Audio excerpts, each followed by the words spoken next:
From the Weather NorCal Command Center, this is your afternoon update.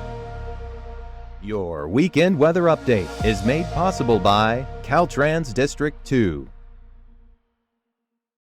Hey, good afternoon, folks. Picking up a few clouds over the last few hours. That's associated with this axis of moisture that I was talking about this morning and yesterday. So let's go ahead and take a look at the futurecast, see what that has, the implications on the rest of the day. There it is off my head there, pushing east with time here. Now, as usual, as mentioned, up near Crescent City, that's where we're watching for that classic maximum of rainfall totals here as we head through tonight and into the early hours of tomorrow morning. This axis is kind of this northeast to southwest line of moisture funneling into the North State, especially up there near the state line. We're talking western Siskiyou County is probably the easternmost extent of it, if that makes sense, right? That probably is going to fade off to the west as we head through tomorrow. And for most of us, much like today, much like yesterday, we're really doing just fine over at least the next 36 to 48 hours or so. I really don't think outside of Crescent City and down the highway, down the coast, it'll be much of a big deal. Tuesday is when we have our next shower chances. We've been talking about that. Notice you saw that big old blotch of rain. That really is the best way to put it.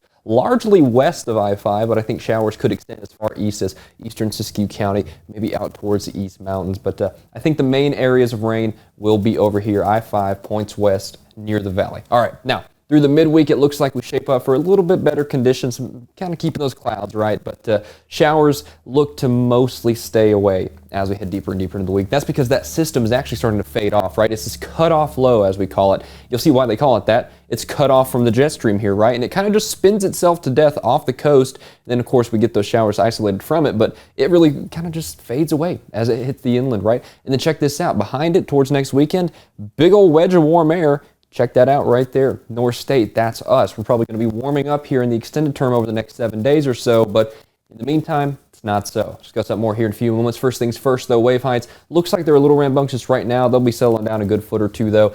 We're still talking 8 to 10 feet, though, a good 20, 30, 40 nautical miles off the coast. So, yeah, like I said, best way to put it, little rambunctious, but I've seen worse, especially with systems, these cutoff lows. They can get a little onerous at times. So, hey, not too bad, but also not the calmest seas either, right? Nevertheless, though, see what we have in store today. All right, coast. We're talking lower to mid-60s all the way down. Out towards Trinity County, again, mid-60s. Reasonable bet there. You're picking up some clouds and the possibility of rain later in the day. But as for the most of us outside of that area, we're talking the I-5 corridor down the valley. There's those mid-60s with patchy clouds across the area. Modoc County, eastern Siskiyou County, some 50s and 60s mixed into the batch there. Then you head out towards the East Mountains. Again, 50s, 60s, upper elevations, mid to upper 40s there with clouds. Really kind of being the main headache for most of us today. Of course, except for the coast where you might have some rain chances later in the day, right? All right, so that's what we're watching here over the next couple days there. There's that moisture kind of scattered throughout the week. But all in all, I don't think it's going to be that bad of a week. I think cloud cover will be more of the main story than anything else. We've been watching how that system evolves over the last several days, right? Me and Mike both. And I'll tell you what, like I've said over the past couple days, it's probably going to be more mist than hit. I don't think we're going to see huge rain totals or anything like that. But good couple inches, by Wednesday, that could be possible.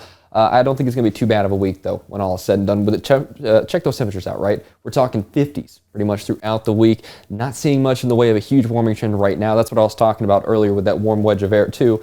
I think any warming trend will be later in the week, probably towards next weekend, to be quite honest with you. Because this week, even in the valley, yeah, we're holding steady there in the 60s to the warmest portion of the week. That's mid-60s through the midweek there, with those showers possible here Tuesday and into Wednesday, and as that system fades out towards the end of the week as well. Then, of course, along the coast, you got those rain chances kind of lingering in a more widespread variety here over the next several days, especially as that system moves through tonight and into the early hours of tomorrow morning as that funnel of moisture kind of moves through. But I think by about Monday afternoon, Monday evening, you'll have a little bit of a break before that system moves through. Widespread rain Tuesday and into Wednesday there. That's probably where the bulk of it's going to be, but not going to be very long, in my opinion. All right, so all in all, I think it's just a cooler week in the big picture. Definitely typical for November across this portion of the country, but I think we can handle it just fine here in the North State.